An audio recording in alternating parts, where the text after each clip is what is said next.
10:51 a.m. PDT 1,022,017 by Daniel Feinberg. I'm not going to tell you that Fox and Marvel's new drama The Gifted is mandatory and necessary viewing. It's just the latest TV show to attempt to tell a story of nascent mutant superhero powers against the backdrop of family drama. This is a genre that's sometimes very good, the first season of Heroes, sometimes very bad, all subsequent seasons of Heroes, and often quite mediocre. Remember ABC's No Ordinary Family, but never in short supply on the small screen or large. So perhaps the smartest thing Fox has done is scheduling The Gifted to premiere Monday, just days after ABC's own more directly Marvel-affiliated drama Marvel's Inhumans. I've watched the pilot for The Gifted, the only episode made available to critics, multiple times, and each time it's been after watching Marvel's Inhumans, so I don't know if The Gifted is good, but I'm sure it has a little heart, a little humor, and that gives it a pretty huge advantage. If I'm doing comparisons, FX's tangentially related Legion is so far beyond any of these network shows in terms of aesthetic and conceptual difficulty that it's hardly worth mentioning in the same sentence. Again, Fox's timing for The Gifted, which will air its entire first season between seasons of Legion, is perfect. Created by Matt Nix, Burn Notice, and running adjacent to the X-Men franchise, The Gifted is the story of the Strucker family. Father Red Stephen Moyer is an attorney tasked with the prosecution of those with mutant powers, while Mother Caitlin Amy Acker is apparently a nurse, which I may only know from press notes. Things get immediately complicated when an incident of high school bullying brings out son Andy's Percy Hines' White's own mutant powers, something along the lines of telekinesis, and prompts the outing of daughter Lauren's Natalie Alyn Lynn previously hidden gifts, which relate to manipulation of elements, mostly air. This puts the Struckers in conflict with Reed's bosses and with the Sentinel Services, an anti-mutant task force with very few governmental restrictions, and brings them into the sphere of the mutant underground, a group of extraordinarily photogenic young people and one dog trying to protect mutants and transport them to safety. The Mutant Underground includes a number of established X-Men characters including Emma Dumont as magnetism-wielding Lorna Dane aka Polaris, Jamie Chung as teleporting Clarice Fong aka Blink, and Blair Redford as John Proudstar aka Thunderbird, plus Sean Teal as Marcos Diaz, whose powers are less clearly illustrated.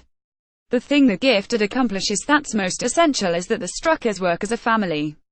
Leaving aside the American accent that remains the bane of Moyer's professional existence, HES a sturdy leading man, and he has very good chemistry with Acker, who is underutilized in the pilot, but still gives a few line readings that emphasize her character's reasonable moxie. Both Strucker kids have elements of TV teen DNA that are actually pretty realistic in the short term, that could become extremely annoying as the show progresses and the writers force them to do stupid things to advance the drama. Initially, frequent TV first girlfriend The Goldbergs and Gotham Lyndon White have a brother-sister dynamic that's authentic enough. Nix and pilot director Bryan Singer take the same kind of mutant stratus metaphor approach that the original comics took and that Singer brought to his first couple of X-Men movies, and that even Inhumans follows if you look closely. It's the most inevitable thing you can do in the genre and the most perfunctory. So here, Andy is an uncomfortable outsider, getting picked on by his school's unremarkable alphas, and when his emerging powers make him even more uncomfortable in his own skin, Lauren coaches him on embracing his identity and even goes so far as to reassure him, it gets better. This is even more on the nose, but less emotionally and symbolically rich than the mutant coming out scenes Singer has staged previously. The long-form storytelling of a 10-episode first season or two offer the chance to extend and deepen the metaphor, but The Gifted seems to be already moving on by the end of the pilot. The Mutant Underground itself should also be a place to play around with metaphor, both with the Underground Railroad echoes of its name and the irony that one of the places the group is smuggling people to find greater security and freedom is Mexico. This is soft-pedaled in the pilot, and with Redford and Teal making forgettable first impressions, it's the least interesting part of the opening hour. Since her character's powers boil down to glowing hands and CG effects, Bunhead's Veteran Dumont conveys a lot of her character's might with attitude and physicality, and SHES the best part of this storyline by far. The Gifted gets points for including X-Men characters with some name recognition and for acknowledging its place within the bigger franchise. That, however, raises expectations, too, as does Singer's adroit work with a budget that no subsequent director is likely to have. 3 or 4 effects-driven set pieces, including an unnerving climax with Sentinel robots, more than balance out the soapy family moments.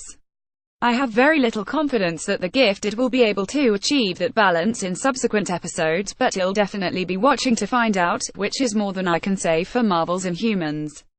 It's all a matter of context. Cast: Stephen Moyer, Amy Acker, Sean Teal, Jamie Chung, Kobe Bell, Emma Dumont, Blair Redford, Natalie Alyn Lind, Percy Hines White. Creator Matt Nix, pilot director Bryan Singer. Premieres Monday, 9 p.m. ETPT. Fox.